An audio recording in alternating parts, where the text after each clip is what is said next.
Alors, la sortie du professeur Maurice Kamto par rapport aux Folies Bergères, ça présage de la culture de la Troisième République.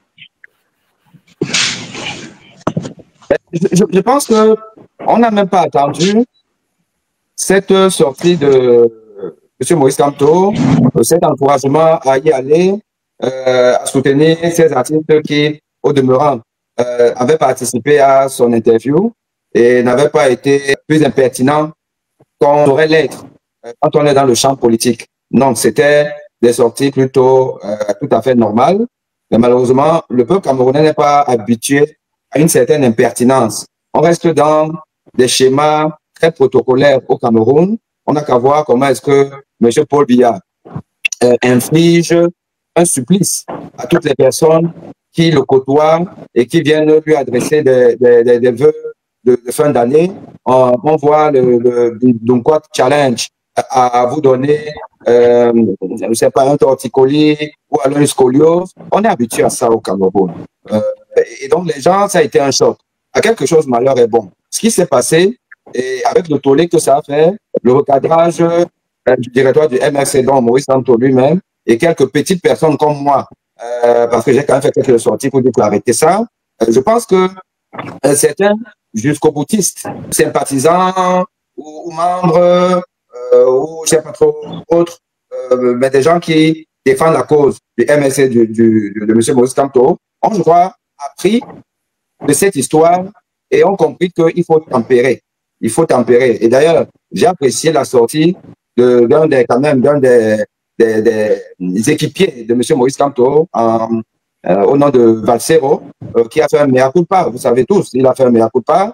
Il a d'ailleurs retiré une de ses vidéos où il appelait au boycott de ces artistes. Et on dit que ça, les imbéciles ne changent pas la vie. Et donc, j'ai apprécié. Donc, je pense que c'est une leçon où tout le monde a appris que non, déjà, ça peut se faire.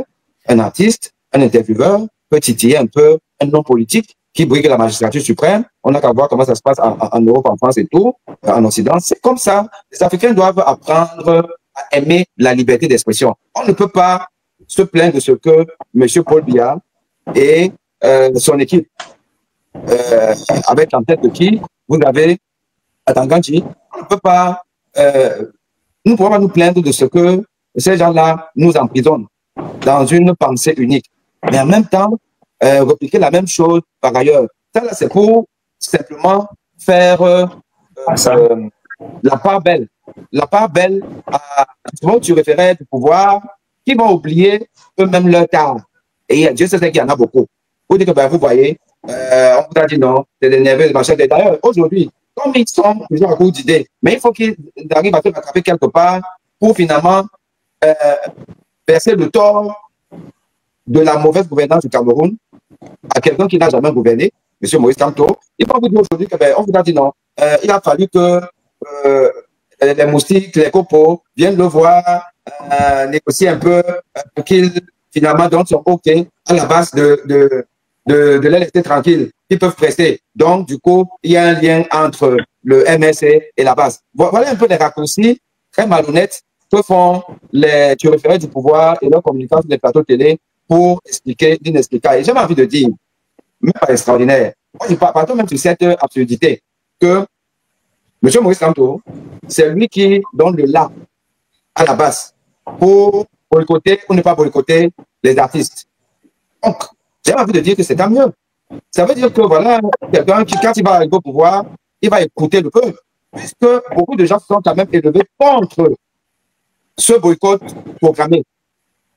Et il n'y a pas eu boycott. Parce que donc, M. Maurice Kamto aurait réglé le problème. Mais Dieu sait, c'est le nombre d'injustices qu'il y a au Cameroun, où on attend que M. Paul Biya dise quelque chose et il ne dit jamais rien. Martinez Dogon, c'est parce que Martinez Dogon est devenu.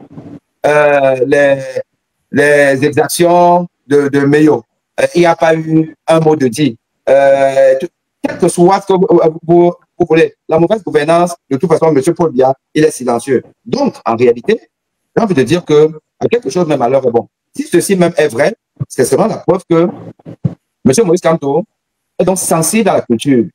Il a écouté la voix du peuple ou des protestataires. il a compris que, enfin, pas qu'il a compris, il n'a pas besoin de comprendre ça. Il sait que la culture est importante. D'ailleurs, on l'a vu lors de sa prestation, son interview avec justement Valérie Ndongo. Ben, quel homme cultivé, qui connaît presque tout, plus que moi-même, en termes d'artistes et tout. C'est vrai que notre ami nous a dit que l'art, ce n'est pas que la musique. Bon, c'est une partie de la musique. Mais au moins, cette partie-là, il la maîtrise. Contrairement au candidat du SDF qui est passé après, on a compris que le mec il était complètement perdu. Il ne connaît même pas le nom d'un seul article. Donc, en fait, je termine en vous disant que, oui, moi, quand c'est bon, c'est bon. Quand c'est appréciable, c'est appréciable. Et l'approche de M. Maurice Kamto et du MRC dans la place qu'il, au pluriel, de Maurice Kamto d'un côté, le MRC en général, qu'ils veulent donner à la culture camerounaise, et je suis d'accord avec Alain Dika, il faut aller au-delà de la musique. Il faut aller au-delà de la musique. C'est quelque chose d'intéressant. Vous savez que moi, j'ai eu le privilège d'être aux Folies Bergères. Donc, j'ai vécu un moment très important de communion des Camerounais. Et là, on ne savait pas est-ce que c'était MSC, SDF, machin, tout. Juste qu'il y avait les partisans de tout le monde, du PCN et tout. C'était, je n'ai pas l'estimation complète, mais la salle était bondée de Camerounais. Il y avait peut-être quelques étrangers. Et c'était une communion. Donc, on a vu des artistes déjà, d'un très bon niveau de prestation. Je me suis dit, mais on voulait même les boycotter, pourquoi? Même ceux-là qui ont pensé d'avoir été pas correct avec M. Kamto, j'entends Moussi le charismatique, mais ils ont plutôt, de manière subtile, comme des artistes, fustigé la gouvernance du Cameroun. Ils ont fustigé la gouvernance du Cameroun. Et tous l'ont fait. Ou presque tous. Et or, c'est que l'art est aussi le véhicule d'une idéologie. Et lorsque c'est un véhicule citoyen positif, on achète. Il faut acheter. Et donc, j'apprécie la position de M. Maurice Kamto sur la question. Voilà, merci, professeur Boni, pour votre intervention.